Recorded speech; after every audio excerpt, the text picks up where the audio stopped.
Do you know what the realm is? It's the 1,000 blades of Aegon's enemies. A story we agree to tell each other over and over till we forget that it's a lie. What's up, ladies and gentlemen? Welcome back for another Game of Thrones and A Song of Ice and Fire video. In this video, I will explain what happened when Jon Snow was stabbed by his own men in the book. For those of you that don't know, this is one of those moments that is very different from how it was done in the show. Jon's final chapter might have the same ending as it did in the show, but almost everything else surrounding this event was different. I think you'll really like this video if you haven't read the books already. Now, in Game of Thrones, we see Jon Snow get murdered by his own men shortly after he rescues the wildlings from Hardhome, but this still hasn't happened in the book. In Jon's final chapter, he thinks about how he can save all the wildlings at Hardhome, but he never gets to go on that mission.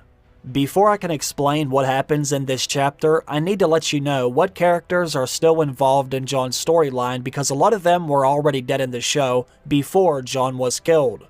When all of this happens in the books, Stannis, his wife Selyse, and their daughter Shireen are all still alive.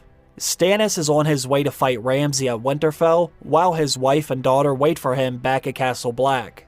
In fact, this chapter actually begins when Selyse says, "Let them die," referring to all the wildlings at Hardhome.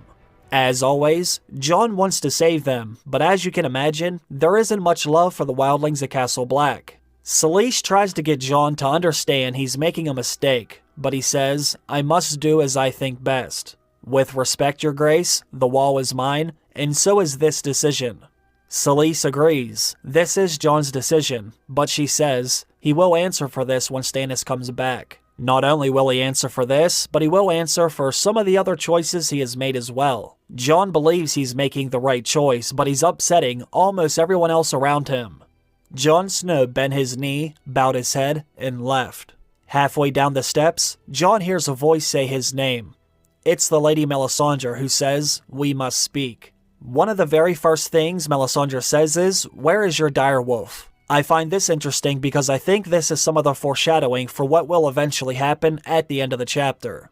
Not only do I think this is foreshadowing from the author, but I also think it further indicates Melisandre knowing what will happen to Jon. In one of Jon's other chapters in this book, Melisandre basically tells him exactly what will happen. It's actually one of my favorite lines from the book, I might add. What she said to Jon was, "It is not the foes who curse you to your face that you must fear, but those who smile when you're looking and sharpen their knives when you turn your back. You would do well to keep your wolf close by your side. Ice, I see, and daggers in the dark, blood frozen and hard, and naked steel. It was very cold." This is why Melisandre says, "Where is Ghost?" when her and Jon speak in his final chapter. She wants to make sure Ghost is at his side because she knows something bad is about to happen. Jon has Ghost locked away because he doesn't want him scaring Shireen or hurting any of the other animals at Castle Black. Melisandre also tells Jon not to go save the wildlings at Hardhome.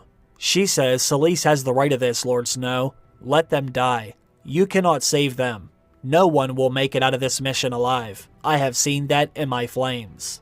Jon doesn't believe her though. He says, "Your fires have been known to lie."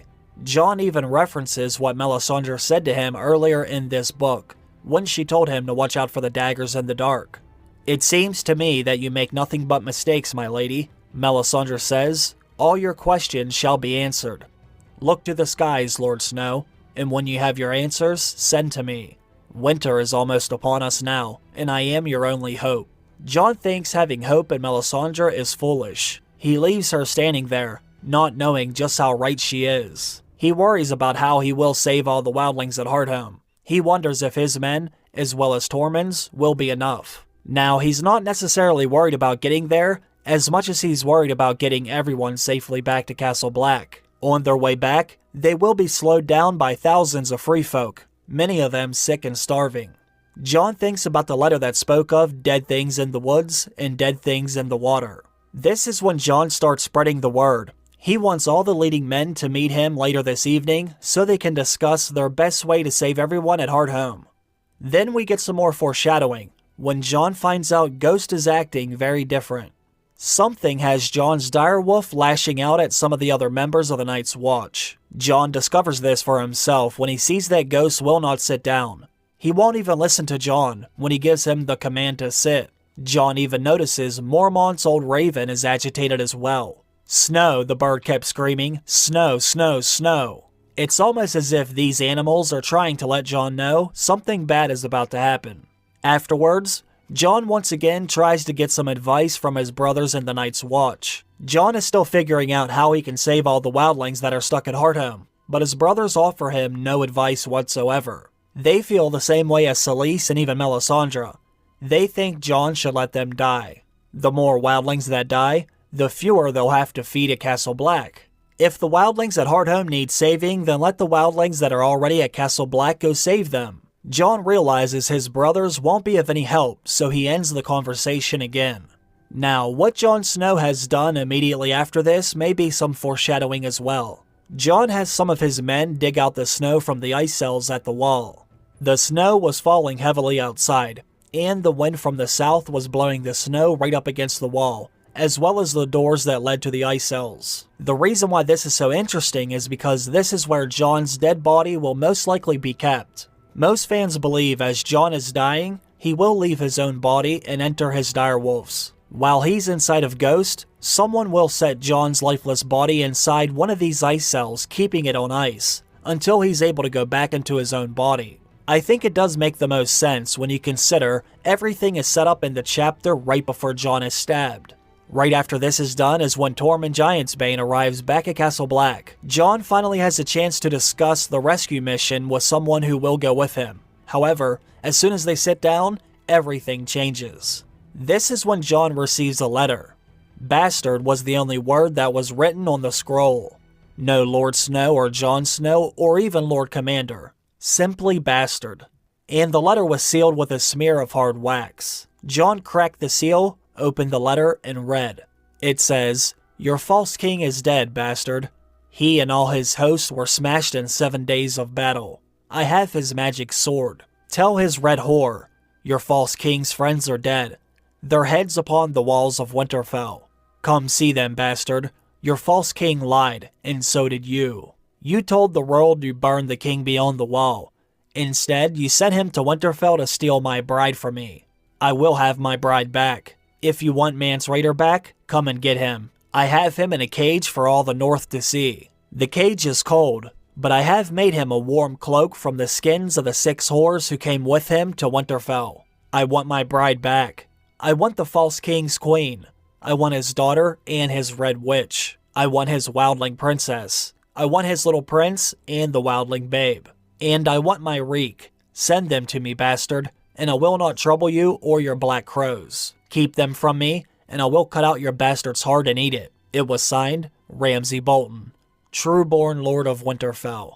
Alright, now let me explain what this letter means. When this letter says, "Your false king is dead," it's referring to Stannis Baratheon. Whoever wrote this letter wants Jon to believe Stannis is already dead, but that isn't the case. As I said at the beginning of the video, Stannis hasn't fought Ramsay yet, but since Jon isn't there, he has no idea what's happening. Then the letter says Jon and Stannis lied about Mance Rayder's death. Now you see, in the books, Mance Rayder wasn't burned alive like he was in the show. Melisandre actually burned someone else, and Mance is now glamored, or disguised as another man. Now instead of burning Mance Rayder, Jon and Melisandre sent him to Winterfell instead, in hopes of saving Jon's sister Arya. In the books, Ramsay doesn't actually marry Sansa. He marries a fake Arya Stark instead, so this would give the Boltons a better claim to Winterfell, but Jon doesn't know she's fake. He thinks Ramsay really had Arya. That's why he sent Mance Rayder there to get her, and that's why this letter says, "Give me my bride back." The only thing is, the fake Arya hasn't arrived at Castle Black yet. That's why Jon still doesn't know if it's really Arya. Now, there are a lot of fans who believe the letter was written by someone else. Jon knows whoever did write this letter knows a good bit of information because only a few characters know that Mance went on this mission. So, either Ramsay really did write this letter, and now he has Mance held hostage at Winterfell, or this letter could have been written by Stannis, or maybe even Mance himself. But I don't want to get into all of that in this video. After Jon reads the letter, He thinks about what it says. It makes him think about some of his fond memories at Winterfell, as well as his brothers and sisters. Now Jon decides he no longer wants to go to Hardhome. Now he wants to go to Winterfell. After discussing the letter for a while, Jon heads for the Shield Hall, where all the men were gathering for their meeting this evening. As Jon is making his way there, Ghost tries to follow him, but Jon grabs him by the fur, then wrestles him back inside. When Jon enters the hall, he notices the wildlings outnumber the Night's Watch by about 5-1. Right after Jon gets everyone seated, he says, "I have summoned all of you here so we can discuss the relief of Hardhome. Thousands of the free folk are gathered there, freezing and starving. And we even had reports of the dead things that are in the woods. The ships I sent have mostly been wrecked by the storm. We must send what help we can by land or let them die. I had hoped I could lead the mission myself and bring back as many of the free folk that could survive the journey. But now I find I cannot go to Hardhome. That mission will now be led by Tormund Giantsbane, known to you all. I have sworn that I would give him as many men as he needs." One of the men shouts at Jon, "And where will you be? Hiding at Castle Black with your white dog?" "No," said Jon. "I ride south." Then Jon reads them the letter sent to him by Ramsay Snow. The Shield Hall went mad. Everyone started shouting at once. Their swords were brandished. Axes were smashed against shields. Jon then says, "I will not ask the Night's Watch to forswear their vows. The Night's Watch will make for Hardhome. I ride to Winterfell alone. Unless there is any man who will come stand with me." The Shield Hall erupted once again. Men were now standing on their feet, but Jon also noticed some men of the Night's Watch were slipping out of the back door. That did not bother Jon. He thinks no man can ever say I made my brothers break their vows. If this is oath-breaking, the crime is mine and mine alone. Right as Jon leaves the hall, he hears a shout so loud it seemed to shake the wall. Whoever it was that screamed must have been in agony. Jon starts running, but by the time he gets there, the screaming has stopped. 1-1, the giant was dangling a bloody body by one leg. The dead man's sword arm was laying several yards away. "Let him go!" shouted Jon. 1-1, let him go! 1-1 did not hear or did not understand. The giant was bleeding himself. He had sword cuts on his belly and on his arm. Then he swung the dead knight against the gray stone wall, until the man's head was red as a summer melon. His blood and bone were flying everywhere. A lot of the other men started coming outside into the courtyard. "Form a line!" Jon commanded. Jon was hoping no one tried to avenge the knight 1-1 killed. The giant howled again, then ripped off the man's other arm. "Stay back!" Jon shouted. "You're scaring him. Put away your steel." Jon wondered, could everyone else see that the giant was already bleeding? It's not like the giant did this for no reason. Jon had to find a way to settle everyone down, or else more men would die. Castle Black was now an absolute disaster. All the choices Jon had made are now blowing up right in his face. Jon saw the glint of steel. "No blades!" he screamed. "Wick, put the knife away," he meant to say. When Wick Whittlestick slashed at his throat, the word turned into a grunt. Jon spun away from the knife, just enough so it barely grazed his skin. "He cut me." When he felt the side of his neck, blood welled between his fingers. Why? Jon thought. For the watch. Wick slashed at him again. This time, Jon caught his wrist and bent his arm back until he dropped the dagger. The gangling steward backed away, his hands upraised as if to say, "Not me. It was not me." Men were screaming. Jon reached for Longclaw, but his fingers had grown stiff. Somehow he could not seem to get the sword free of its scabbard. Then Bowen Marsh stood there before him, tears running down his cheeks. For the watch. He punched Jon in the belly, and when he pulled his hand away, the dagger stayed where he had buried it. Jon fell to his knees. He found the dagger's hilt and wrenched it free. In the cold night air, the wound was smoking. "Ghost," he whispered. "Stick them with the pointy end," he thought. When the third dagger took him between the shoulder blades, he gave a grunt and fell face first into the snow. He never felt the fourth knife, only the cold.